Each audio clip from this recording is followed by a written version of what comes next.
Bonsoir à tous, j'espère que vous allez bien. Ce soir, comme vous l'avez vu au titre, je vous retrouve dans une nouvelle vidéo que j'ai testée pour vous. Et ce soir, nous allons parler ensemble du livre de Tessa Bailey. C'est arrivé un été.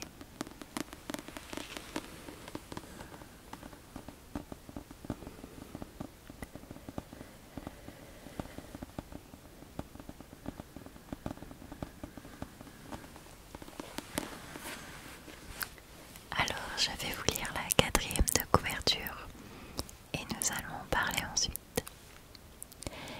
À Los Angeles, la réputation d'enfant gâté de Piper Bellinger fait le bonheur des paparazzi qui couvrent les soirées de la jet set. Jusqu'au jour où, lors d'une rooftop party arrosée, la jet setteuse passe les bornes. Pour son richissime beau-père, c'en est trop. Il lui coupe les vivres et l'expédie dans un port de pêche de la côte nord, afin qu'elle s'y rafraîchisse les idées et apprenne le sens des responsabilités. À peine arrivé à Westport, Piper fait la connaissance de Brendan, un capitaine de bateau aussi bourru que sexy, persuadé qu'elle ne tiendra pas une semaine loin de Beverly Hills. Qu'importe, elle va leur montrer à tous qu'elle sait être bien plus qu'un célèbre profil Instagram. Mais Westport est une toute petite ville et où qu'elle aille, elle finit toujours par tomber sur Brendan. Bientôt, une étrange attirance naît entre la fashionista délurée et le pêcheur solitaire. Voilà. Alors, ce livre, je l'ai découvert sur TikTok, mais en version originale. Il m'a été recommandé, des vidéos de personnes qui ont parlé m'ont été recommandées. Et j'aime bien parce que des fois ils ajoutent des petits extraits où ils parlent d'un chapitre en particulier ou d'une situation. J'ai beaucoup aimé le résumé et les avis qui en ont été faits m'ont vraiment donné envie de le lire.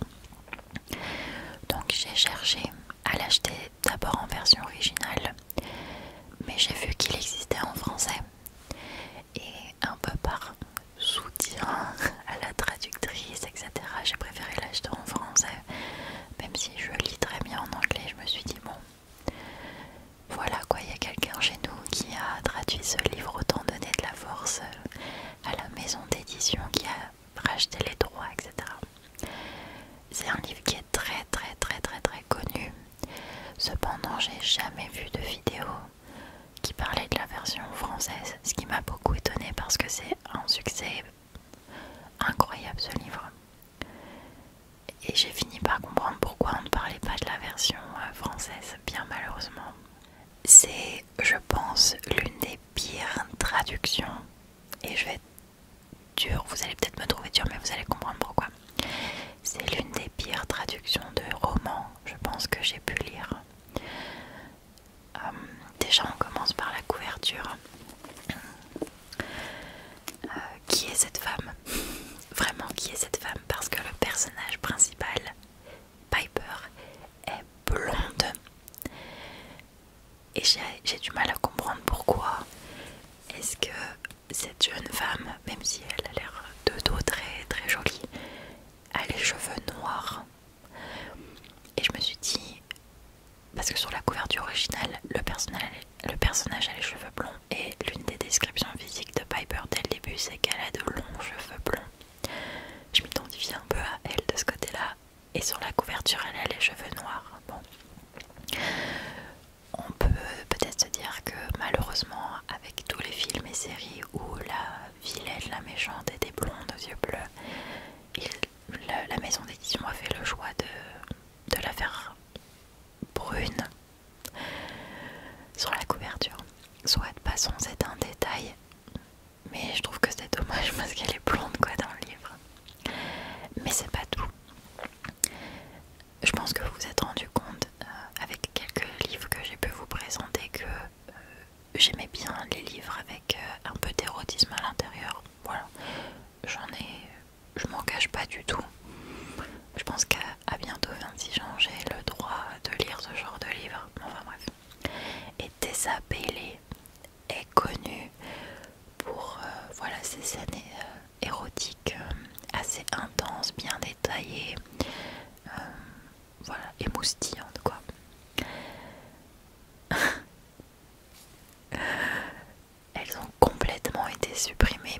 dis supprimer, c'est supprimer de tout le livre.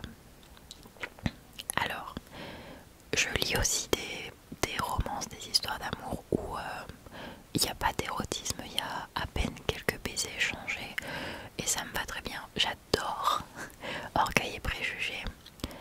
Et si vous connaissez Jane Austen et que vous avez déjà lu ses livres, il est jamais en fait question ne serait-ce que d'un baiser sur la joue, parce que l'époque où ça a été écrit c'était vraiment un geste très intime.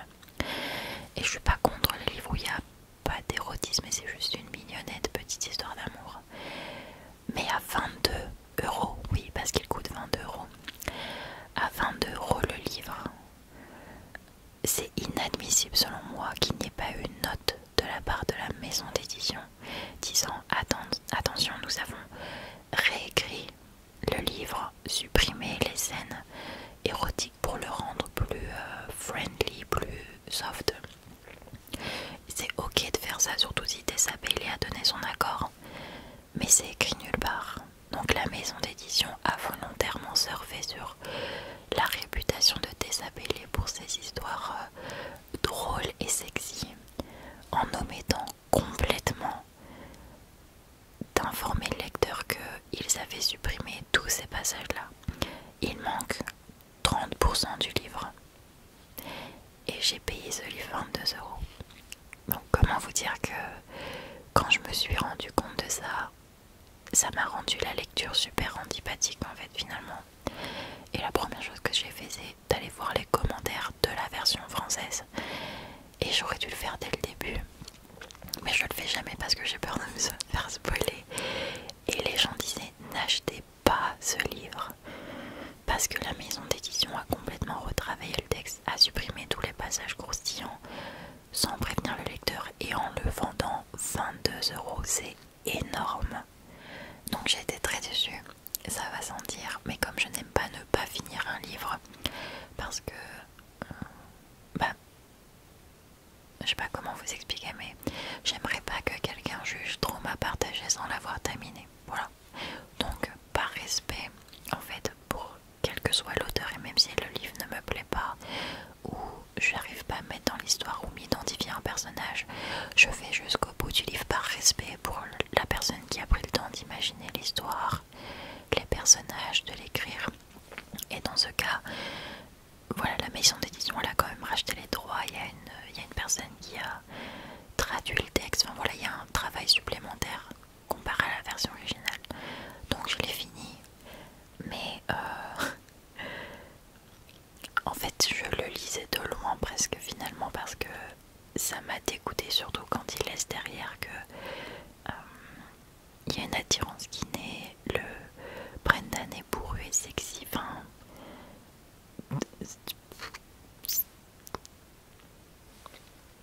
voilà quoi. En termes de notes, et c'est là où je veux dire je vais être très dure, je ne lui donne qu'une étoile sur 5. Voilà. Et je ne parle que de la version française, attention, de cette traduction qui pour moi c'est ni fait ni à faire, surtout quand on ne prévient pas le lecteur finalement. Si par contre vous aimez les histoires d'amour, de vacances en quelque sorte, avec cette dynamique d'ennemi à amant, d'ennemi à amoureux, et que vous n'aimez pas les livres où il y a de l'érotisme, lisez-le. Lisez-le, ça reste une histoire d'amour avec un nouveau départ pour le personnage principal de Piper. Comment dire, une remise en question de la part de Brendan. Voilà, c'est une histoire d'amour. C'est agréable à lire l'été, mais quand vous attendez à quelque chose et que ça a été volontairement effacé sans le mentionner, croyez-moi, je peux pas lui donner autre chose qu'une étoile. Et c'est, je pense, l'une des rares fois de ma vie où je mets une note aussi basse à un livre, parce que j'arrive toujours où vous savez à rire d'une scène, ou alors même si j'ai pas aimé, c'est quand même bien écrit, où j'ai réussi à m'identifier au personnage. Là, rien du tout. Cependant, je vais racheter ce livre, mais en version originale cette fois-ci. À savoir que en fait, il y a deux livres. Il y a un livre où c'est Piper et Brendan, mais Piper en fait vient à Westport avec sa petite sœur. Et l'autre livre, c'est l'histoire de sa petite sœur et du meilleur ami de Brendan. Donc, mais je vais les racheter en version originale, pas tout de suite parce que j'ai d'autres livres que j'aimerais lire avant. Mais pour le coup, j'avoue que je n'ai pas passé un bon moment et j'ai été sidérée parce qu'au début je me suis dit c'est moi qui n'ai pas vu, donc je suis allée voir dans les mentions au début. En fait, il y a marqué traduit de l'anglais, mais à aucun moment, c'est écrit que ça a été retravaillé ou que certains passages ont été effacés. Voilà. Donc, et pour la maison d'édition, c'est l'Archipel. J'ai trouvé ça carrément nul et honnêtement, j'ai eu l'impression de foutre mon fric par la fenêtre. Désolée de le dire parce que 22 €, c'est énorme. Et pour 22 €, en fait, on fait pas ça. C'est lamentable selon moi. Je sais que je suis dure, mais je suis pas payée pour vous parler de ce bouquin, donc je vous en parle ouvertement. C'est mentionné nulle part.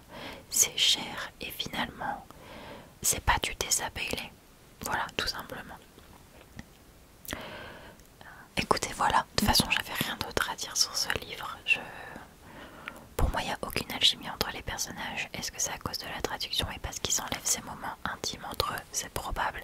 Parce que du coup, on comprend pas pourquoi est-ce qu'ils tombent amoureux comme ça soudainement. Enfin bref. Voilà. Dites-moi si vous avez lu la version originale qui s'appelle It Happens One Summer. Si vous avez lu la version française, dites-moi ce que vous en pensez. Encore une fois, si vous aimez les histoires d'amour ou voilà, ça s'échange quelques bisous. Moi aussi j'en lis, mais je sais à quoi m'attendre quand j'ai le livre entre les mains. Là, j'ai l'impression qu'on m'a menti et qu'ils ont juste surfé sur la popularité de ce livre et finalement ils prennent les lecteurs français pour des abrutis. Voilà. Voilà, je suis honnête avec vous, j'ai pas de raison de vous mentir, vous le savez très bien. Sur ce, je vais vous laisser. Je vous fais de gros bisous à tous. Encore une fois, n'hésitez pas à me dire ce que vous en avez pensé. Tous les avis sont bons à prendre.